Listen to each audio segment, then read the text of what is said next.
Hello students, I am Sanchi, your computer teacher. Today we are going to discuss if-else statement.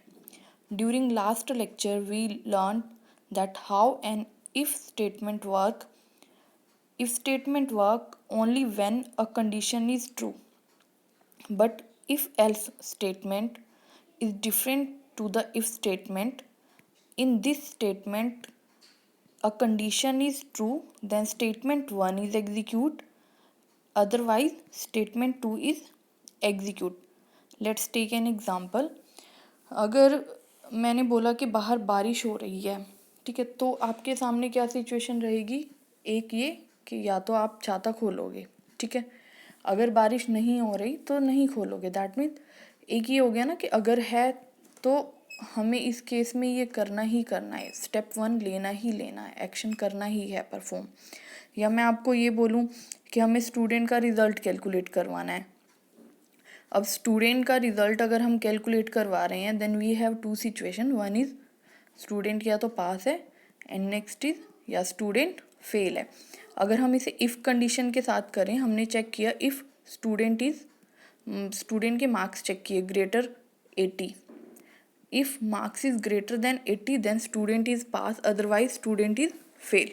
हमने यहाँ पर दो ही condition दिए, या तो पास है या फिर फेल है. ये हमारा इफ़ एल्स के स्टेटमेंट में होता है कि अगर एक स्टेटमेंट एग्जीक्यूट नहीं हो रहा एक स्टेटमेंट ट्रू होने की कंडीशन में, then we execute another statement.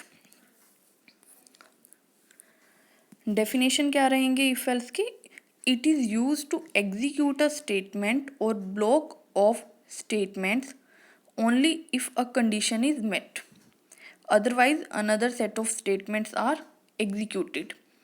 अगर कंडीशन ट्रू हो जाती है, उसके कंडीशन के मिलने के बाद, मतलब ट्रू होने के बाद स्टेटमेंट 1 एग्जीक्यूट होगा, स्टेटमेंट 1 को रन करेंगे, अदरवाइज स्टेटमेंट 2 को एग्जीक्यूट करेंगे और हम अपने ब्लॉक से एग्जिट कर जाएंगे.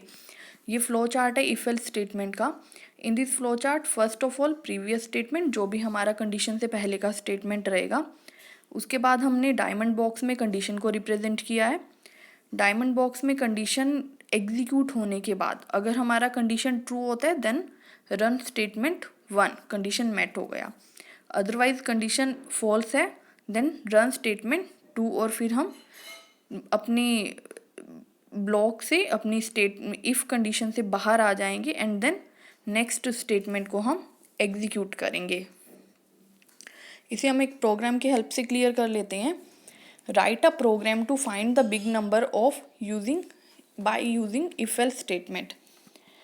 एक प्रोग्राम हमने बनाना है बिग नंबर को चेक करने के लिए बाय यूजिंग इफ और एल्स स्टेटमेंट. इससे पहले वाले लेक्चर में हमने बिग नंबर ही चेक किया था, बट वो हमने सिर्फ सिंगल इफ़ स्टेटमेंट की हेल्प से किया था. यहाँ पर हम इफ एल्स यूज़ करेंगे.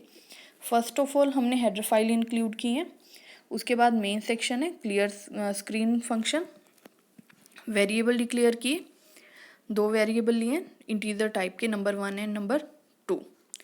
सी out enter the value of number 1. And line C in number 1. यहाँ पर यूज़र ने वैल्यू डाल दिए नंबर 1 के. C out enter the value of number 2. End line C in number 2. यहाँ पर नंबर 2 के वैल्यू डाल दिए.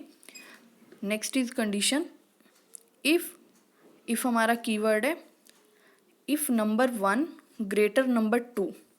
अगर हमारा नंबर 1 बड़ा है नंबर 2 से तो फर्स्ट वाले स्टेटमेंट को एग्जीक्यूट करेंगे. फर्स्ट वाले में क्या है हमारा, सी आउट नंबर 1 इज बिग.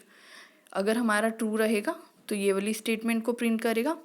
अगर कंडीशन ट्रू नहीं है तो वो एल्स वाले पार्ट को एग्जीक्यूट करेगा जो हमारा है C out number 2 is big. End line get C H function end bracket close. इसमें मैंने यहाँ पर नंबर 1 और नंबर 2 पे 40 एंड 50 लिख दिया है. 40 हमने नंबर 1 के वैल्यू लिए हैं एंड 50 नंबर 2 के लिए हैं.